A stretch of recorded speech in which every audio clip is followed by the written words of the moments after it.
para kawayan mas bati ni nga schedule kay hapit naman gid ang Holy Week. So daghan na kayo tag mga pasahero nga manguliay ani. So karon mga koys, mao ni siya ang initial pa lang ni nako nga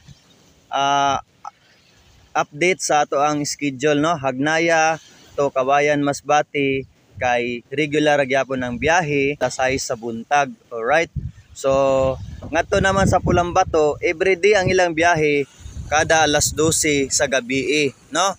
So ang pangutana diha, kung walay biyahe ang Hagnaya, naatay second option dito sa Pulambato. Sa Pulambato, alas 12 sa gabi ang biyahe, no, kada adlaw. Alright, so ang dili lang gyud nato sure, no, nga walay biyahe or naay biyahe ba, ang dili lang gyud sure kay ang sa Huwebes Santo o sa Biyernes Santo, no.